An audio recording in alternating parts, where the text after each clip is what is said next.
ऋषिकेश प्रशासन और पुलिस की संयुक्त टीम ने गैस एजेंसियों और होटल रेस्टोरेंटों में बड़ा छापेमारी अभियान चलाया। इस कार्रवाई के दौरान अवैध तरीके से गैस रिफिलिंग के खेल का भंडाफोड़ करते हुए एक युवक के खिलाफ मुकदमा दर्ज किया गया है। एसडीएम ऋषिकेश योगेश मेहरा और सीओ नीरज सोमवार के साथ पूर्ति निरीक्षक सुनील देवी की संयुक्त टीम ने खदरी सड़क माफ स्थित आशुतोष गैस एजेंसी के डिस्ट्रीब्यूशन वाहन की जांच की। जांच के दौरान चौंकाने वाला मामला सामने आया है। बिना नंबर के वाहन में बैठे अमन चौहान नाम के युवक को भरे हुए घरेलू सिलेंडरों से अवैध रूप से गैस निकालकर खाली सिलेंडरों में भरते हुए रंगे हाथों पकड़ा गया। मौके से रिफिलिंग का अवैध उपकरण भी बरामद किया गया है। उत्तराखंड विधानसभा का बजट सत्र अनिश्चितकाल के लिए स्थगित हो गया है। 9 मार्च से शुरू हुए सत्र के दौरान वित्तीय वर्ष 2026-27 का बजट पारित किया गया। विधानसभा अध्यक्ष ऋतु खंडूरी भूषण ने जानकारी देते हुए बताया कि सत्र के दौरान कुल 41 घंटे 10 मिनट कार्यवाही चली। इस दौरान सदन में 4 अध्यादेश और 12 विधेयक प्रस्तुत किए गए, जिन्हें पारित किया गया। साथ ही 5 सरकारी संकल्प भी सदन में लाए गए। सत्र के दौरान सदस्यों द्वारा विभिन्न जनहित मुद्दों पर चर्चा भी की गई। प्रथम सत्र आज हमारा संपन्न हुआ है। आपको जैसे सभी को ज्ञात होगा कि 9 मार्च से हमारा सत्र शुरू हुआ था और मैं आप सबको बताना चाहूंगी कि इसमें हमारे 4 अध्यादेश 12 विधेयक हमारे आए। असरकारी संकल्प 5 थे, नियम 105 के प्रस्ताव 1, याचिकाएं 4, नियम 54 में 3, नियम 300 में 117, जिसमें से स्वीकृत 21वें, ध्यान आकर्षण के लिए 30 गए। नियम 53 की प्राप्त सूचनाएं 53, स्वीकृत 6, ध्यान आकर्षण 12, वक्तव्य 3 तथा केवल वक्तव्य 6। नियम 58 की प्राप्त सूचना 25, स्वीकृत 17। साथ ही साथ बताना चाहूंगी कि 9 तारीख को हमारा जो सत्र चला वो 1 घंटा 20 मिनट टोटल चला। 10 को हमने 9 घंटा 20 मिनट चलाया, 11 को 11 घंटा 25 मिनट, 12 को 6 घंटा 55 मिनट और 13 तारीख को 12 घंटा 10 मिनट हमने चलाया, जो कि टोटल ऑफ 41 घंटे 10 मिनट हमने चलाए। मैं सभी सदस्यों का आभार व्यक्त करती हूँ, उनको भी धन्यवाद देती हूँ। इस बार हमारा सदन अच्छे से चला। पूरा अपनी जो 5 दिन का निर्णय सरकार के द्वारा लिया गया था उन पूरे 5 दिन चला। माननीय हमारे जो राज्यपाल जी हैं उनका अभिभाषण रहा पहले दिन, उसके बाद बजट पास टेबल किया गया और आज जैसे आप जानते हैं हमारा बजट भी पास हुआ है। मैं सभी सदस्यों का धन्यवाद देती हूं कि पक्ष विपक्ष दोनों को धन्यवाद देती हूं कि बहुत सुचारू रूप से हमारा सदन चला। जो हमारे सदस्य थे उन्होंने प्रश्नकाल में अपने प्रश्न रखे। मेरा भी प्रयास ये रहा कि ज्यादा से ज्यादा सप्लीमेंट्री हमारे सदस्य पूछ सके मंत्रियों से, ताकि वो अपने क्षेत्रों की बात सदन में रख सके। जैसे आपने देखा विधेयक भी पारित हुए, साथ ही साथ हमने आज बजट भी पास किया, तो मैं सभी को बहुत बहुत बधाई और धन्यवाद देती हूँ। साथ ही साथ अपने विधानसभा सचिवालय के हर एक अफसर का भी आभार व्यक्त करती हूँ, कर्मचारी का आभार व्यक्त करती हूँ। पिछले 5 दिन से लगातार मेहनत से कार्य कर रहे हैं और सभी लोगों की मेहनत रही, इसलिए हमारा ये जो सत्र रहा शांतिपूर्ण, बहुत सुव्यवस्थित तरीके से हुआ और आज हमने अपना बजट पास किया। धन्यवाद। पहाड़ों की रानी मसूरी इन दिनों भारतीय क्रिकेट टीम के स्टार स्पिनर कुलदीप यादव की शाही शादी को लेकर चर्चा में है। 14 अप्रैल 2026 को होने वाले इस भव्य समारोह की तैयारियां लगभग पूरी हो चुकी हैं। शादी समारोह का आयोजन मसूरी के प्रतिष्ठित होटल वेलकम द सवाई में किया जा रहा है, जहां मेहमानों के स्वागत के लिए शाही इंतजाम किए गए। सूत्रों के मुताबिक देश विदेश से कई खास मेहमान मसूरी पहुंच चुके हैं, जबकि कुछ मेहमानों के देर शाम तक पहुंचने की संभावना है। आध्यात्मिक गुरु धीरेन्द्र कृष्ण शास्त्री भी शाम करीब 6 बजे जॉली ग्रांट एयरपोर्ट से सड़क मार्ग से मसूरी पहुंचकर नवदंपति को आशीर्वाद देंगे। वहीं भारतीय टीम के पूर्व खिलाड़ी मोहम्मद कैफ अपने परिवार के साथ मसूरी पहुंच चुके हैं। तो देखो आपको ज्यादा चीजें तो नहीं दिखा पाएंगे, थोड़ी प्राइवेट शादी है, लेकिन प्रोग्राम बहुत बढ़िया तरीके से रहेगा और काफी अच्छी तरीके से चीजें होंगी और बाकी आपको धीरे धीरे पता लगता रहेगा सब कुछ। पर क्या खास है उस पे शादी में, ये कुछ पता है? नहीं, ये डिस्क्लोज नहीं कर सकते, ये थोड़ा सा प्राइवेट मैटर है। तो काफी शाही शादी। हाँ, काफी शाही शादी, बढ़िया शादी। आपको शाम को प्रोग्राम बढ़िया रहेगा, पटाखों के थ्रू पता लगेगा आपको। पटाखे तो जबरदस्त बढ़िया आतिशबाजी होगी। कितने बजे तक होगी? ये 8 से 9 के बीच के प्रोग्राम है टोटल। बढ़िया होगा जी, सब देखो और बधाई दो। आप लोग कहाँ से आ रहे थे? हम जी ग्रेटर नोएडा से है, हमारा दिल्ली ग्रेटर नोएडा से इवेंट है छोटा सा। ओके। ऋषिकेश के पौराणिक वीरभद्र महादेव मंदिर परिसर में खुदाई के दौरान निकली पौराणिक मूर्तियों की जांच के लिए पुरातत्व विभाग की टीम देहरादून से मंदिर पहुंची। यहां टीम ने खुदाई के दौरान निकली मूर्तियों की गहन जांच की और उन्हें 15वीं सदी का होने का दावा किया। मंदिर प्रबंधन के निवेदन पर विभाग के अधिकारियों ने मूर्तियों को मंदिर परिसर में सुरक्षित और संरक्षित कर दिया है। बता दें कि बीते रोज वीरभद्र महादेव मंदिर परिसर में खुदाई के दौरान कई साल पुरानी मूर्तियां बरामद हुई हैं।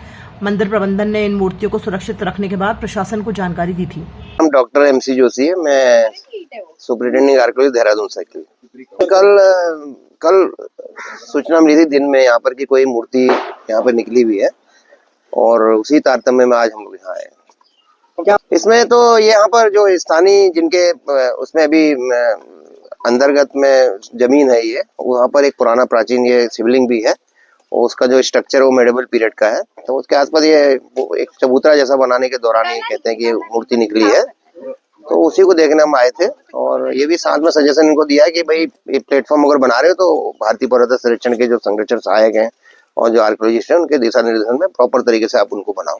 अब यही है कि जो मूर्ति है उसको हम अगर ये समिति हमको चाहे, मंदिर समिति चाहे कि हमको ये देना चाहती, तो हम उसको अपने पुरातत्व संग्रहालय में संरक्षित भी रख सकते हैं। और साथ में हमारे बगल में जो वीरभद्र हमारी साइट है, पुरातत्व की साइट है भारतीय पुरातत्व देहरादून मंडल की, वहाँ भी हम उसको डिस्प्ले कर सकते हैं। अगर ये मंदिर परिसर में भी डिस्प्ले करना चाहते हैं पब्लिक को, हमारी धरोहर है, स्थानीय धरोहर है, तो उसको हमारे दिशा निर्देशन में, संरक्षण में, सुपरविजन में ये अच्छे ढंग से डिस्प्ले भी किया जाता है। उधम सिंह नगर के पंतनगर में स्थित गोविंद वल्लभ पंत कृषि एवं प्रौद्योगिकी विश्वविद्यालय में आयोजित 119वें अखिल भारतीय किसान मेले के दूसरे दिन मुख्यमंत्री पुष्कर सिंह धामी कार्यक्रम में पहुंचे। इस दौरान मुख्यमंत्री ने गांधी हॉल में आयोजित कार्यक्रम में विधिवत दीप प्रज्वलित कर मेले का शुभारंभ किया। मुख्यमंत्री के मेला परिसर पहुंचने पर विश्वविद्यालय के कुलपति मनमोहन चौहान, कांग्रेस विधायक तिलकराज बेहड़ और पूर्व विधायक राजेश शुक्ला ने पुष्पगुच्छ भेंट कर उनका स्वागत किया। इसके बाद मुख्यमंत्री धामी ने मेले में लगाई गई विभिन्न कृषि प्रदर्शनी का निरीक्षण किया और स्टॉल लगाने वाले किसानों और छात्र छात्राओं से बातचीत कर जानकारी दी। कार्यक्रम से पहले मुख्यमंत्री ने गांधी हॉल से बाहर महात्मा गांधी की प्रतिमा पर माल्यार्पण भी किया।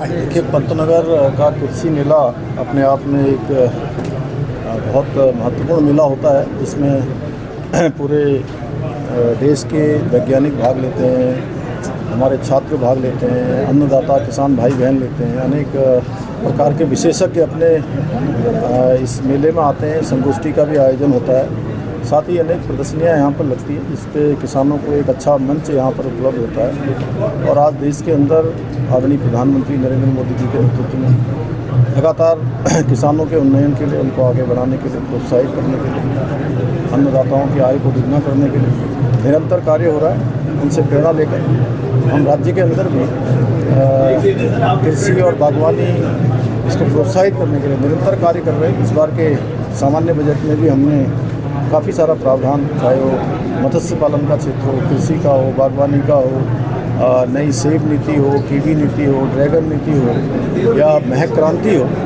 उन सभी पर प्रावधान किया है। और जो किसानों के सामने तमाम प्रकार की चुनौतियां हैं, चाहे वो जंगली जानवरों से फसल को बचाना हो, उसके लिए घेरबाड़ के प्रावधान के लिए भी हमने धनराशि देहरादून स्थित बीजेपी प्रदेश कार्यालय में आज मुन्नस्यारी नगर पंचायत के अध्यक्ष राजेंद्र पंक्ति ने अपने सहयोगियों और सभासदों के साथ भारतीय जनता पार्टी की सदस्यता ग्रहण की। बीजेपी प्रदेश अध्यक्ष महेंद्र भट्ट ने सभी को पार्टी की सदस्यता दिलाते हुए उनका स्वागत किया। इस मौके पर प्रदेश अध्यक्ष ने कहा कि राजेंद्र पंक्ति निर्दलीय चुनाव जीतकर आए थे, लेकिन उनके मन में क्षेत्र के विकास की भावना थी। उन्होंने कहा कि प्रधानमंत्री के नेतृत्व में राज्य में विकास तेजी से आगे बढ़ रहा है और उसी सोच के साथ वे बीजेपी सरकार में परिवार में शामिल हुए हैं।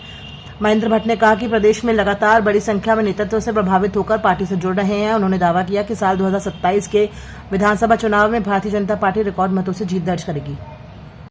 नगर पंचायत के अध्यक्ष राजेंद्र पंक्ति जी ने अपने सभी सहयोगी के साथ, अनेकों सभासद हैं, आज विधिवत रूप से भारतीय जनता पार्टी सदस्यता ली है।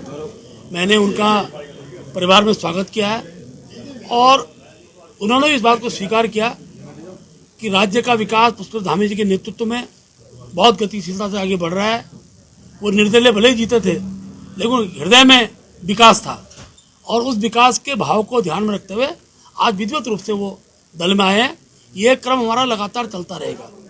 आज हमारे पंक्ति जी आए, अनेकों क्षेत्रों के जो हमने लक्ष्य दिया है, हर विधानसभा में 2000 से 3000 दूसरे दलों से आने वाले ऐसे बूथ स्तर से ऊपर के कार्यकर्ता हम पार्टी में ज्वाइन कराएंगे। आज हमारे धामी जी और हमारे जिलाध्यक्ष कहाँ हैं, गिरीश जी के नेतृत्व में बड़ी संख्या में वहाँ से लोगों ने ज्वाइनिंग किया है। ये संख्या हमने बढ़ानी है और इस बार क्योंकि वो सीट हमारी नहीं थी, लेकिन मैं विश्वासपूर्वक कह सकता हूँ कि 2027 का जो चुनाव होगा उस चुनाव में धारचूला विधानसभा में भी भारतीय जनता पार्टी रिकॉर्ड मतों से उस सीट को जीतेगी। उत्तराखंड विधानसभा का बजट सत्र गैर सैन्य भराड़ी सैन्य में अब अनिश्चितकाल के लिए स्थगित हो चुका है। इस बजट सत्र के दौरान सभी विधायकों ने अपने क्षेत्र व उत्तराखंड के तमाम मुद्दों को सदन में उठाया। भगवानपुर विधायक ममता राकेश ने भी महिला सशक्तिकरण को लेकर भाजपा सरकार को घेरा। उन्होंने कहा कि एक और सरकार महिला सशक्तिकरण की बात तो करती है, वहीं धरातल पर ये बात दिखाई नहीं पड़ती। उन्होंने इंदिरा अम्मा कैंटीन बंद किए जाने व आंगनबाड़ी कार्यकृतियों से काम न लेकर किसी निजी कंपनी को कार्य सौंपे जाने का आरोप लगाते हुए घोर अनियमितता की बात भी कही और कहा कि अगर सरकार वास्तव में महिलाओं को सशक्त करना चाहती है तो उनकी आय बढ़ाने के साथ ही विभिन्न कार्यों में उनकी सहभागिता को भी लें। देखिए, मैं वही कह रही थी कि हम अंतर्राष्ट्रीय महिला दिवस हमने अभी मनाया और महिला सशक्तिकरण की बात सरकार कर रही है, लेकिन आज तक आप देखिए ना तो बहन अंकिता भंडारी को इंसाफ मिल पाया है और हमारी महिलाएं जो महिला समूह इंदिरा अम्मा कैंटीन चलाती थी आज भी वो आंदोलन कर रही हैं। इस सरकार ने इंदिरा अम्मा कैंटीन पूरी तरह से बंद कर दी हैं और हमारी महिला समूह जो आंगनबाड़ी सेंटर पर सप्लाई करती थी उनका भी बंद करके सरकार ने अपने चहेते को उसका टेंडर दिया था। आपने देखा कि सब अभी उसकी जांच हुई, भगवानपुर में उसका पूरे प्रदेश का गोदाम है, वहाँ पर कितनी अनियमितताएं मिली और सरकार नौनिहालों के साथ माताओं के साथ किस तरह का व्यवहार कर रही है कि उनमें पाया गया जांच करने पर एक तो वहाँ बाल श्रमिक मिले और दूसरे जो हमारे वितरण होता था सामग्री, अंडा भी खराब, चिप्स भी खराब और खजूर भी खराब। यहाँ तक कि आंगनबाड़ी कार्यकर्ताओं ने भी शिकायत की कि बच्चे के माता पिता उसे नहीं ले रहे हैं। हमारे पास भी शिकायत आई, हमने भी शिकायत करी।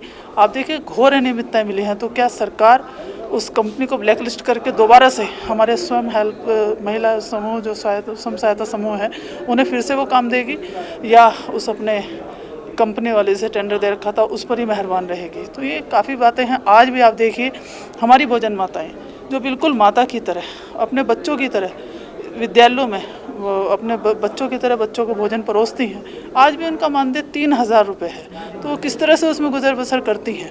हमारी आंगनबाड़ी सहायिकाएँ बहनें समाज कल्याण की योजनाओं के लिए अप्लाई नहीं कर सकती क्योंकि उनकी सैलरी 5300 रुपये है और आय प्रमाण पत्र 4,000 का है।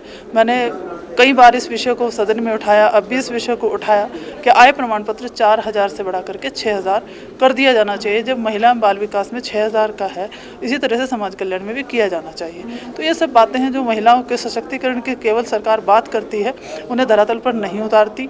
तो इन सब बातों को सरकार को संज्ञान में लेकर के उन पर अमल करना चाहिए।